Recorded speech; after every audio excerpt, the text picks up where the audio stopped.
Well, thank you all very much, and thank you, New Harvest, for having me here today. And I hope by the time my presentation is done, this is up to $1,000.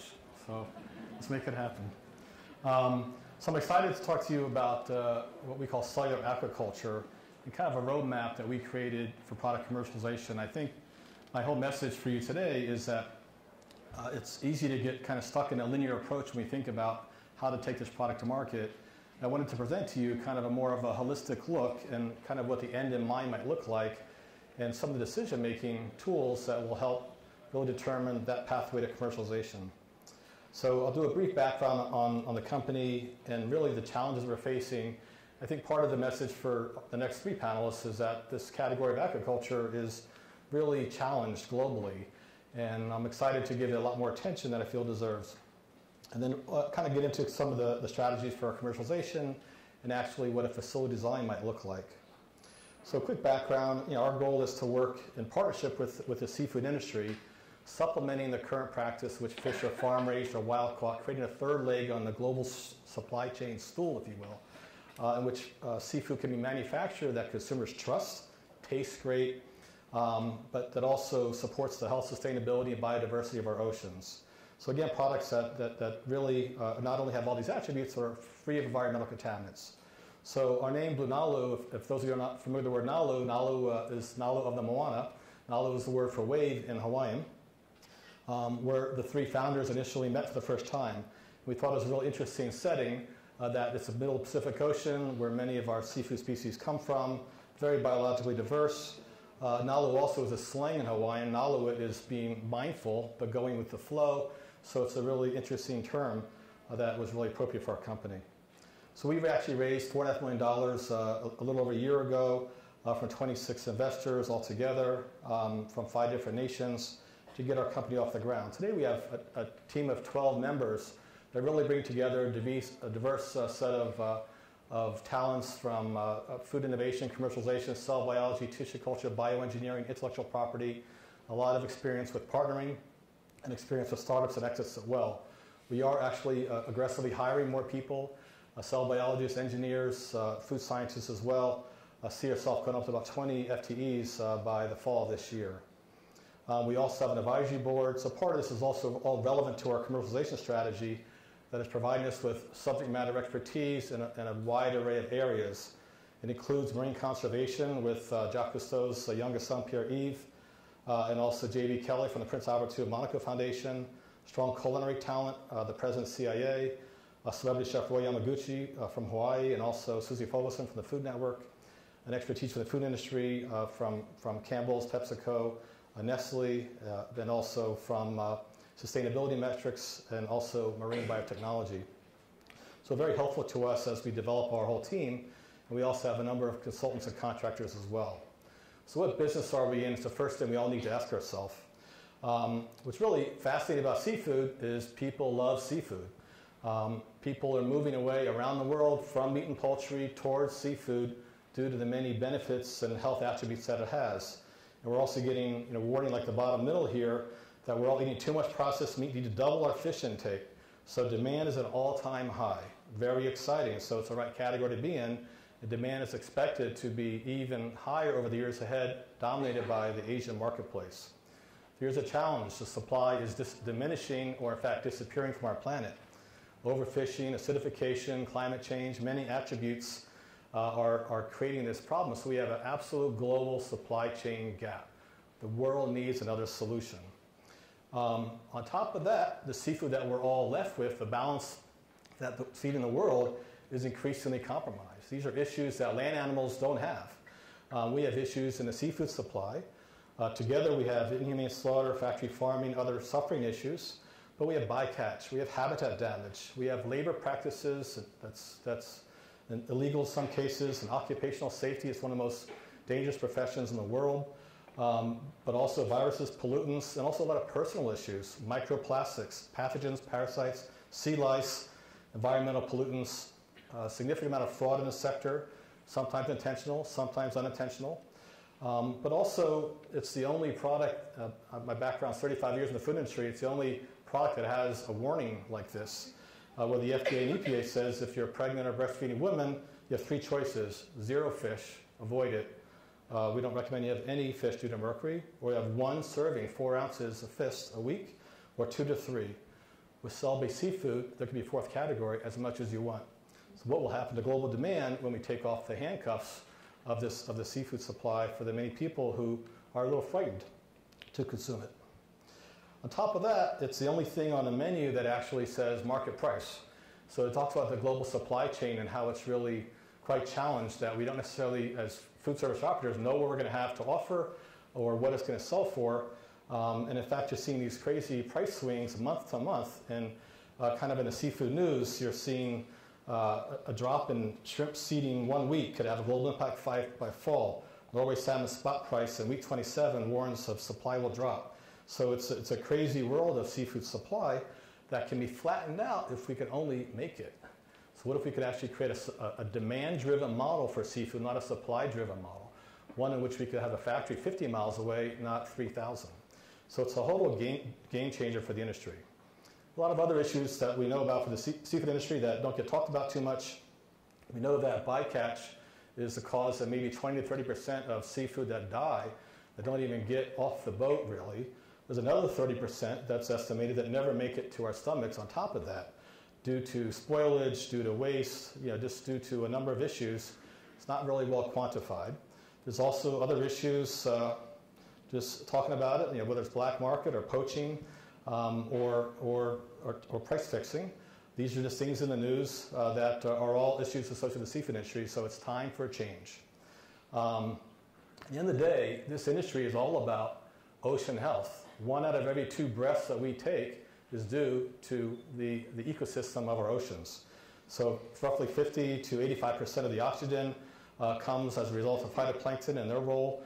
The oceans need to be healthy with living fish that support this ecosystem and the biodiversity that we all want. So our whole model is to really be aligned with 10 different UN Sustainable Development Goals. Number 14, life below water, is kind of our core. But by doing what we're doing, we're supporting many other aspects: hunger, good health, well-being, clean water, climate change, innovation, and creating jobs as well. We'll talk more about that. So the real focus here with that background is about how do we go to market, how do we really think about how to attack this really complex opportunity, but one that it can be extremely disruptive. So again, as I mentioned, our model is to be this third leg on the stool, working in collaboration with the seafood industry, not attacking them, but working in partnership with them, and ultimately offering to the consumer a product that has no compromise on taste, quality, and of course, healthy for the person, the environment, and the planet. Consistent, traceable, all the benefits that we talked about that don't currently always exist, especially on a continuous basis. Our focus also is very different. So we thought it would be really compelling to be much more of a supply chain disruptor. And there's a number of awesome companies in this category. They're all here, actually. I think a great majority of them are all here at this conference. And all of these, there's many different approaches that can result in success, but our particular approach was one to say, what if we could actually create a platform technology? One in which we could demonstrate that we could actually develop stable cell lines with proliferative qualities and create a manufacturing protocol for a wide array of fish, initially targeting finfish. And we've been able to do that. So we've actually done that with 7 different fish today, all finfish. And we started on doing some work in crustaceans as well. So we're quite excited that this technology can in fact be adapted to a broad array of species, which really makes this design of a factory and some of the logic around how to go to market very interesting. Our approach also is to target species that are typically overfished or imported and difficult to farm raise. This way we'll be able to get kind of more accepted, if you will, at the regulatory level, but also within the competing markets, if you will, of traditional farming, but also allows us to say that we're creating jobs. We're also focused, of course, on high per capita consumption, high GDP, where product can essentially be an oxymoron, like mercury-free tuna, where consumers can be familiar with the product and other attributes, as you see. It's also quite interesting to note, oops, went the wrong way. It's also quite interesting to note that as a food service operator, it's funny, the attributes of cell-based seafood are enormous. The first time I talked to some restaurant chefs, they said, oh my God, no bones. So all the things I talked about are interesting to the consumer, but the food service operator says, oh my God, no bones, 100% yielded, no cross-contamination. These are words I hadn't heard before until this conversation. Kitchen safe, longer shelf life, no head, no tail, no bones, no shells, no skin. When I cut through that fish skin and I then penetrate the inside of the fish, I just contaminate it. So all these issues go away. So it's really quite exciting there. So our approach also is to look at various product applications. And we'll talk in a second about manufacturing design. But can we in fact do fresh product frozen and shelf stable, or have the ability to do so in both the commodity raw form or in the value-added cooked form, using conventional food processing equipment like high-pressure processing, bread frying, grill marking, vacuum horizontal form fill seal machines for vacuum sealing, rotary tray fillers to do maybe bisques or soups or things like that. So we're really thinking about very holistically what a factory might look like that incorporates these various elements. So with that in mind, we're actually, they got out recently in the press that our first two products we're focusing on are mahi-mahi and yellowtail amberjack. But we've also been playing with other categories too that are listed here. And again, our focus is to work with marketers in every country we target so that we're really demand-driven, not species-driven. We're actually working with species, and market applications that are relevant for every market, given that seafood on a global basis is in fact a bit local, because people have familiarity with species that they've known for decades beforehand. So again, food service, retail, further processing means, could this product be an ingredient or a finished product? Is it lobster meat for lobster bisque, for example? Or is it lobster? Is it tuna for tuna salad? Or is it tuna for sushi? So again, there's so many applications, it's actually a bit exhaustive how many opportunities there are in seafood. We really thought philosophically quite a bit about that. And all this influences our strategy. So our approach also has been to find the most natural, and natural is a legally defined term according to the FDA, but nonetheless the most natural route to market that also enables easiest adoption by consumers, but also the least complexity by the FDA. And we've been able to demonstrate our success without genetic modification, demonstrating stable cell lines, as I mentioned, across a broad array of species, both freshwater and saltwater. And we also have successfully cryopreserved cells, and we met the definition of immortality in numerous different cases. We've also created a process in which we feel we can do bioprinting without the use of scaffolds. And we've also done this FBS-free, where this whole industry is still optimizing their costs and maximizing their proliferative qualities. And this is a long-term approach I'll talk about in a second. We've also begun another strategy that one needs to think about, that's channeled together here, is regulatory. So we put together a team that's in place already that we've retained to lead our regulatory efforts and also help us with food safety requirements so we could be very familiar with what will be expected when we finally get ourselves to market. This process takes a fair amount of logic and thinking to get organized, but that's something that we've put in place as well. And again, we're seeing a lot of excitement. The continents with the greatest global consumption are North America, Europe, and Asia. This is a 2013 UN FAO sheet, and I know as of 2018, the Asian number is close to 30. And there's some countries that have 4 times the per capita seafood consumption that America has. So we're in the low 20s, where they're 60s or 80s kilograms per capita, and many products are commanding a premium price there as well. So we're quite fascinated, obviously, to service markets where the greatest potential market opportunity exists, as you can imagine. So we've literally created some designs looking at per capita GDP and per capita seafood consumption, looking at Southern California. We're based in San Diego right now. We'll put together our first factories, and we're looking at the Northeast for the next one. But we're also looking at Asia. Various, as you can see, the per capita consumption is pretty significant in various places, and also Europe and the Middle East. So a lot of opportunities to grow this business. This is very early on, but we've actually put together, an idea of how many factories would be required if we were in fact in all those locations. At the end of the day, there's a fair amount of capital, as you can imagine, that's required to build out these factories. So really important in our strategy is to put together partnerships. And we've begun this, and we're excited to speak with many of the service providers that are here that have an interest of partnering with us. But we see that in kind of the marine expertise, front end, the raw material side, if you will, feed supply, specialty ingredients, to really help us optimize our media costs. We call that feed instead of media. Just to really use language that will be more familiar to our consumers over time. Operations engineering, factory design, equipment selection, so forth. Food science and culinary. At the end of the day, the number one criteria for repeat purchase in the food industry is taste. So I think it's a good example we've all learned from the Impossible Foods and Beyond on the plant-based side.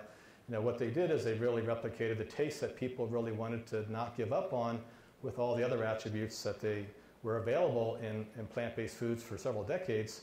But now they have that plus also the taste and the sensory experience that they've been seeking. And of course, food service retail channel partners. So kind of all that in mind, our operations roadmap is really one that we put together that really looks at 5 phases of growth.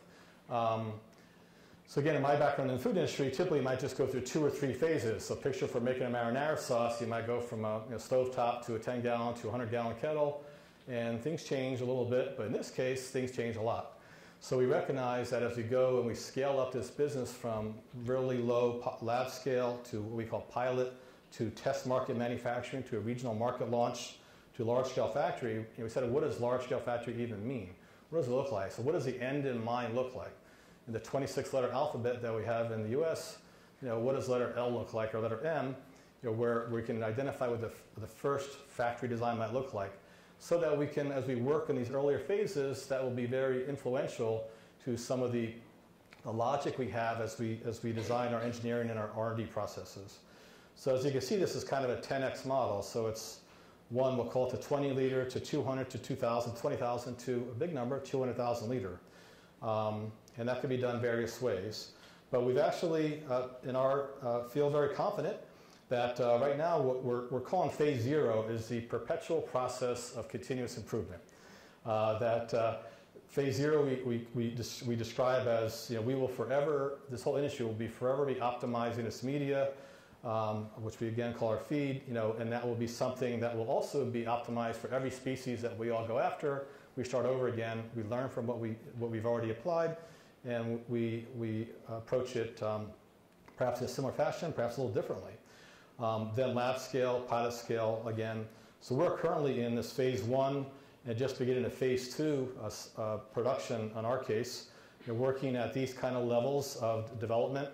We're specifically focused on phase 1. Phase 2 will happen early next year, but we're already speccing out the equipment for that. But phase 1 will allow us to do, in our case, a medallion of fish. So it's basically 2 4-ounce fillet, whole muscle meat product that we will have available this fall. So that's something that we're quite excited by. In the initial example, it'll be yellowtail.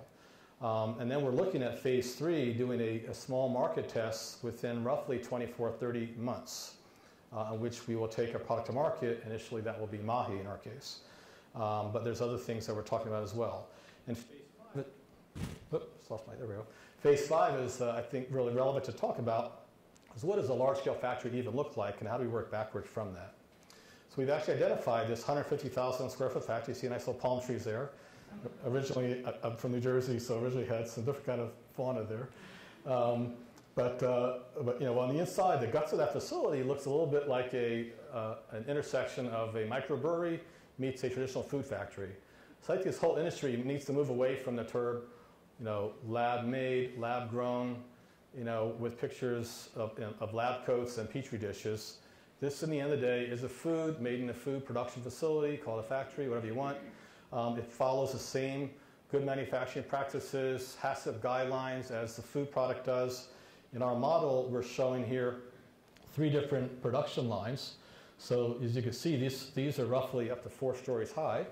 Different bioreactors that for adipocytes, muscle cells, connective tissue, fibroblasts that are all feeding an operation that would do bioprinting, and then feeding, in that case you have an actual fish product, fish fillet that can then be, as I mentioned earlier, go into various types of value-added forms. Is it batter breaded fried? Is it grill marked? Is it sold raw, vacuum packaged, etc.? So another look at that. So we're showing these 3 lines. We're identifying that this could serve a population of 10 to 20 million people with a really small market share. Obviously, this facility can be doubled in size. And again, this is the first model of this phase 5 facility that we see ourselves continually optimizing and then taking literally across the globe as we grow over the next 10, 20 years. This is just illustration of a single line. Again, there's an awful lot of detail that supports this, and in fact, our company is issuing a press release early next week that'll have a lot more detail about this that we're happy to share with the public. So we've even kind of gone a little crazy. So what if we had all these little factories around the world, and we had the good old 1% market share, always dangerous. So that middle column where it says 1% of a 3-line plant shows 50 factories with just the 1% market share in just these identified markets.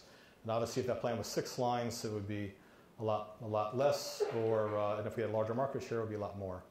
So again, we're quite excited. The market for this whole industry is enormous. The interest is high. The timing couldn't be better. And having the right team is really critical, and having the ability to leverage all the great resources in this room are all part of a team that creates success.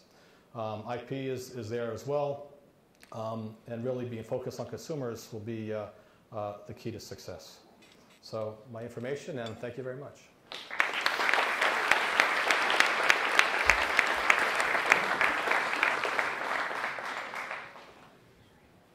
Thanks, Lou. Very impressive. Wow, that's a lot of scale. I'm just like amazed at the amount of production. This is one of my first. Those scales on the fish. Yeah, the scales on the fish. I mean that's a lot of fish. There's so many fish puns. Yeah. Fish puns. I'm gonna steal this one. I'm floundering up here. No. Grown. I know. Okay, so. This is a great question. So, given the market modeling and the share of the market you hope to have, right? Like, in what sense are you working with the global seafood industry rather than in direct competition with them? Great question, and I think both the plant-based and the cell-based industry are appealing to the same consumer. They're targeting the replacement of animal proteins with products made a different way, and I think it's really important that I feel it's really important that we work in partnership, meaning how can we supplement your seafood supply? How can we create stable pricing for you? How can we make products that aren't currently available, offer new benefits to your consumers? So our definition of partnering is actually, we see ourselves having some partnerships announced later this year with seafood companies or prepared food companies that are familiar to people that will be part of an engagement where we get to learn more about a consumer, what product makes sense. But there is interest. But you're right, absolutely. The first response is, are you trying to put me out of business? Mm-hmm. And then the response back is, no, we can't feed the world with the fish. We all need to embrace and encourage sustainable practices on wild caught and farm raised, and now let's introduce this third category to help feed the planet. And I mean, sort of tying this back into some earlier talks, I mean, I really love the fact that one of your first, primary aims was really leaning into the Sustainable Development Goals. I think that's really important. And so do you think that's something that's going to sort of increase the consumer, a favorable view of your products in consumers' eyes, right? Is that part of the strategy? I'm sure this is something that you care about very deeply, but is this something that you think could potentially give you an edge? Yeah, clearly, I think if anything, as you hear me go through my presentation, it's a bit, I'm so used to working in the food industry where identifying the benefits of a product can be a little challenging. In our case, the benefits are so enormous, it's a different kind of challenging. So the food service operator is no bones. That's helpful to consumers too, but sustainability goes throughout the entire industry. And I guess relevant was I recently went to the seafood show in Brussels, their largest seafood show that there is, trade show. And it was interesting, the whole trade show was dominated by very similar products, raw fish of all sorts, and how do companies differentiate themselves. So there's a huge migration towards sustainability.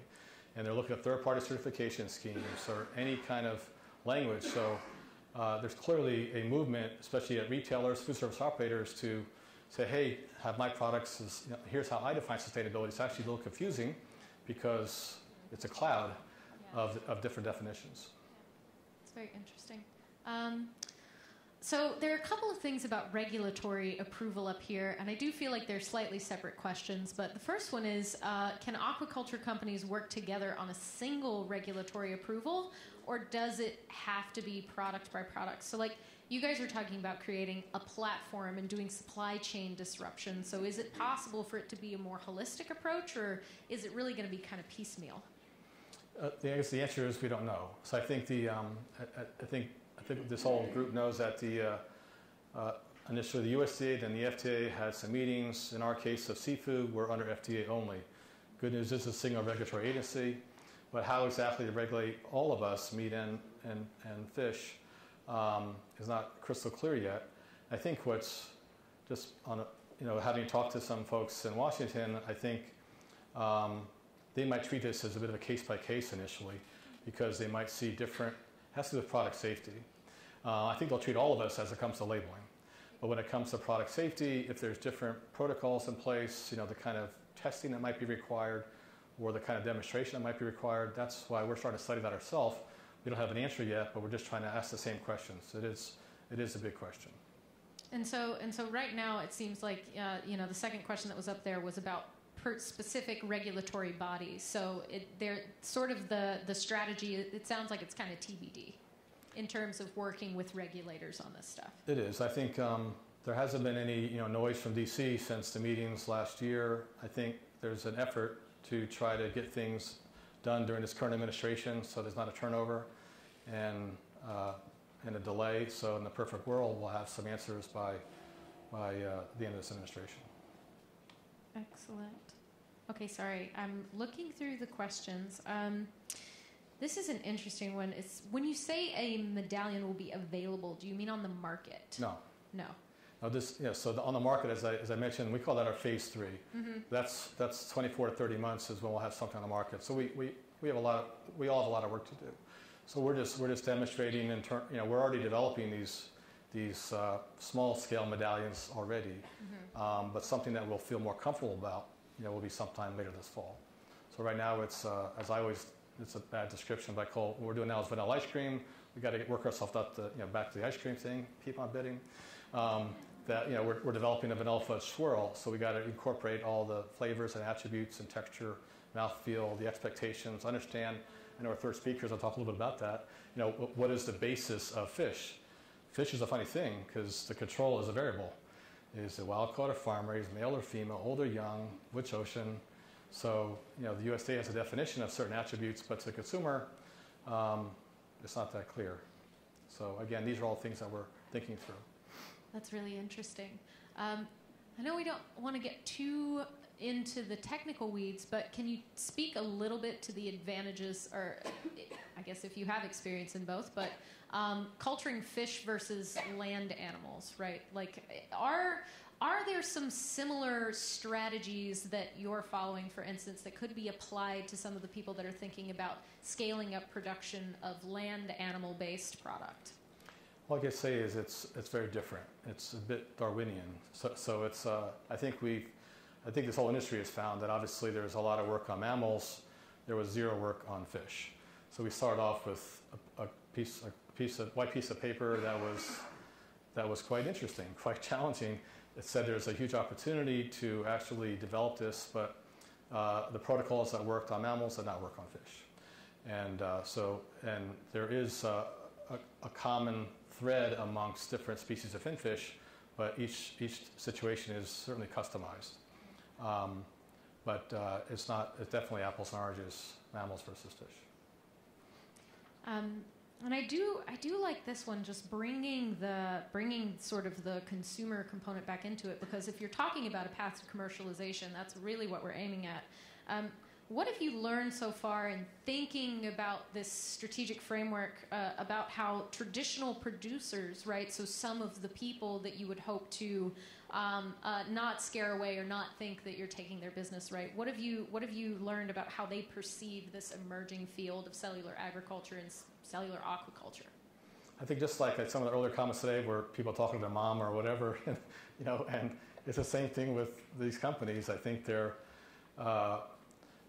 certainly was very little awareness, a year ago in industry or, in the consumer packaged goods sector. But, frankly, I think the Beyond Meat IPO was, the tide that lifted all boats here. Back to another seafood pun or whatever.